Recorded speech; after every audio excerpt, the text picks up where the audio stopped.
Alright guys, I'm back with number 16 if anybody needed it. Alright, I'm just going to go right in.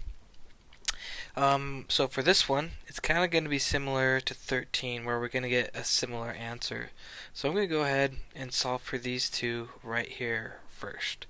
So I have negative 2x minus 3y plus z is equal to negative 6, and x plus y minus z is equal to 5. Alright, now I can just go ahead and add these right away because I'm going to get rid of the z's, and then I'm going to be left with negative x minus 2y is equal to negative 1. Right there. Alright, so there's one equation, right? Now I'm going to use these two right there and eliminate my z again. So if I write that down, negative 2x minus 3y plus z is equal to negative 6, 7x plus 8y minus 6z is equal to 31. So I have to eliminate z because I eliminated z in the other one. So I'm going to multiply this by 6 so that I can add and subtract and eliminate my z's. So I should have negative 12x if I multiply this by 6 minus 18y plus 6z, which is equal to negative 36. 7x plus 8y minus 6z is equal to 31. And then if I add them together, I'll be left with negative 5x minus 10y is equal to negative 5. Alright? Now here's the thing though. So we have two equations, right? We have 1 and we have 2. However, if I divide 2 by 5, again, I'm just manipulating it, I'll be left with negative x minus 2y equal to negative 1.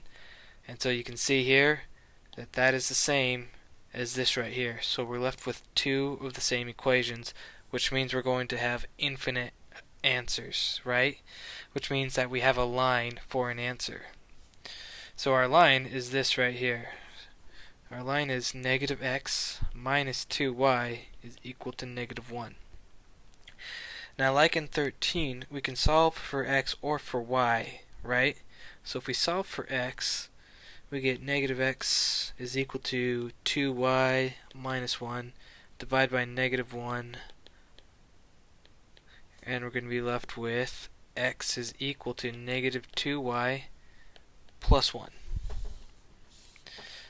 Or if we solved for y, we would get negative x minus 2y is equal to negative 1. If we solve for y, we add the x to both sides. Add the x. So we have negative 2y, which is equal to x minus 1. Divide by negative 2. Divide by negative 2. So y is equal to negative 1 over 2x plus 1 over 2, right? Alright, so this is what our solution will be as a line, right?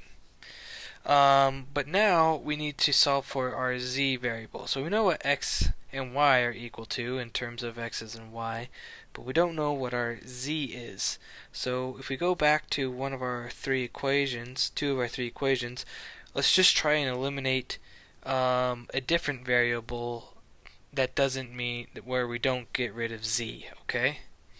So I'm going to pick negative 2x minus 3y plus z equals negative 6, and then I'm going to use x plus y minus z is equal to 5. Now I know that we could eliminate this right here, but we don't want to eliminate our z because we want to find what z is, right? So instead, I'm going to eliminate the y by multiplying this by 3. So negative 2x minus 3y plus z is equal to negative 6. And we have 3x plus 3y minus 3z is equal to 15, right? So let's add those together. This would be x. We eliminate the y minus 2z, which is equal to 9. Alright, now we can solve for z. So to solve for z, we have x minus 2z is equal to 9. Let's add 2z. You know what, let's just keep z on that side. Let's minus x, so we have negative 2z is equal to minus x plus 9, right? Minus x plus 9, and we can divide by negative 2. So z is equal to, I'm just going to do negative 1/2 times by negative x plus 9, right? I think I did that correctly. For some reason, doesn't seem like it though. Here. I'm going to redo that, make sure that I am getting it correctly. So I have x minus 2z is equal to 9. So I am going to add this 2z over there. X is equal to 2z plus 9. I'm going to subtract the 9 over here, subtract the 9. So I have 2z is equal to x minus 9 divided by 2. So z is equal to 1 over 2 x minus 9. I think that should be right.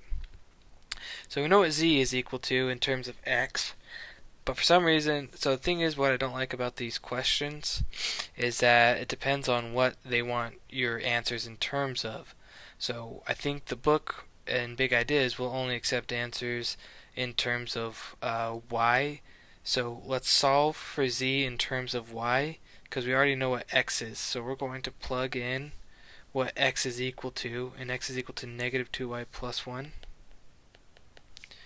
So z is equal to 1 over 2, and we have negative 2y plus 1 minus 9.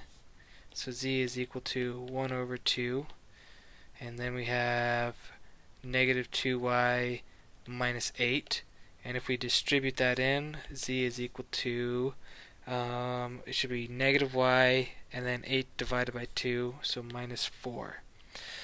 So we want to write our answers.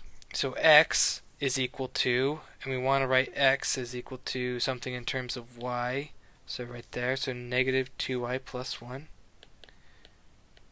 So that's what x is equal to. That's our line right there. And then we have y is just equal to y, because we're writing our answers in terms of y. And z in terms of y is equal to negative y minus 4, like that. So right there, that's our solution.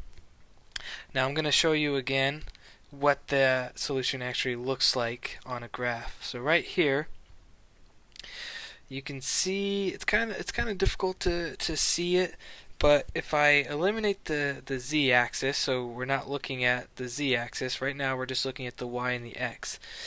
Again, if you were to solve for what y is equal to using your y and x equation, you would get, I think we solved for it, so y is equal to, where was it? We said y was equal to negative 1/2 x plus 1/2. So again, if we were looking at it top down, you can kind of see where that solution is. It's kind of difficult to see with everything, but you can see that line. Again, it was plus 1/2, so our intercept is at 1/2, right? And you can see we have a negative slope of 1 over 2 crossing through. So there's where that part of the solution is, right? You can see it right there.